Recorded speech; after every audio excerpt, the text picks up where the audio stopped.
કસાતા ધ્રુસકે ને ધ્રુસકે રડી કીર્તિ પટેલે કહ્યું મીડિયા ન્યાય અપાવે તો કોર્ટે આપ્યા જામીન।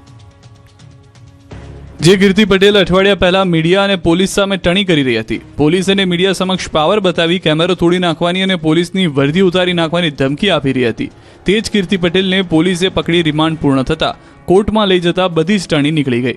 જે કીર્તિ પટેલ મીડિયા સમક્ષ ડોળા કાઢી કાઢી મારવાની ધમકી આપતી હતી, તે જ કીર્તિ પટેલના આંખોમાં મગરના આંસુ વહી રહ્યા હતા। માત્ર ગણતરીની કલાકોમાં જ કીર્તિ પટેલની બધી જ એકડી નીકળી ગઈ। રડતા રડતા નાટક કરી કીર્તિ પટેલે કહ્યું કે મીડિયા હાજર રહે, મીડિયા હાજર રહીને યોગ્ય ન્યાય અપાવે, કેમ કે સોશિયલ મીડિયા પર સતત વિવાદોમાં રહેતી યુટ્યુબર કીર્તિ પટેલની જૂનાગઢ પોલીસ દ્વારા રાજસ્થાનના ઉદયપુરથી ધરપકડ કરવામાં આવી છે।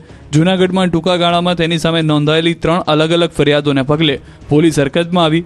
ધરપકડ બાદ કીર્તિ પટેલને ચુસ્ત પોલીસ બંદોબસ્ત વચ્ચે 22 ફેબ્રુઆરીના રોજ જૂનાગઢ લાવવામાં આવી। પોલીસ દ્વારા કીર્તિ પટેલને કોર્ટમાં રજૂ કરી તેના રિમાન્ડની માંગ કરવામાં આવી। કોર્ટ દ્વારા કીર્તિ પટેલના 1 દિવસના રિમાન્ડ મંજૂર કરવામાં આવ્યા।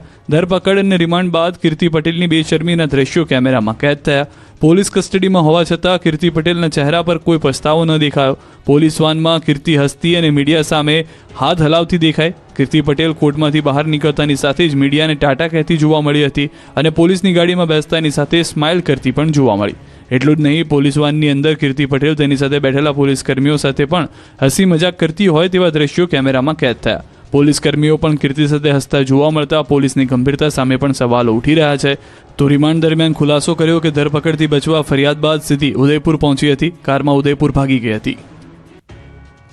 આ જે રડતા કીર્તિના દ્રશ્યો આપ જોઈ રહ્યા હતા, તે કીર્તિ પટેલને જામીન મળ્યા છે। 20 લાખની ખંડણી કેસમાં કીર્તિના જામીન મંજૂર થઈ ગયા છે। રિમાન્ડ પૂર્ણ થતા કોર્ટમાં રજૂ કરાઈ હતી। કીર્તિ પટેલે જામીન માટે કરી હતી અરજી। જામીન અરજી પર કોર્ટમાં હાથ ધરાઈ હતી દલીલો બાદ કોર્ટે જામીન મંજૂર કર્યા છે।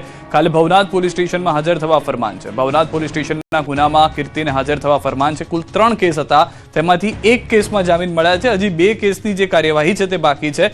1 કેસમાં જે જામીન હતા તે અત્યાર સુધીમાં કોર્ટમાંથી મળ્યા હોવાની જાણકારી છે। હવે જે ભવનાથ પોલીસ સ્ટેશનમાં ગુનો નોંધાયો હતો તેમાં કાલે કીર્તિ પટેલને ફરી હાજર થવું પડશે। કાલે રડતા રડતા આવે છે કે જે પહેલા જોયા હતા દ્રશ્યો કે જે રીતના હસતા હસતા દ્રશ્યોમાં જોવા મળી છે તે રીતના જોવા મળે છે।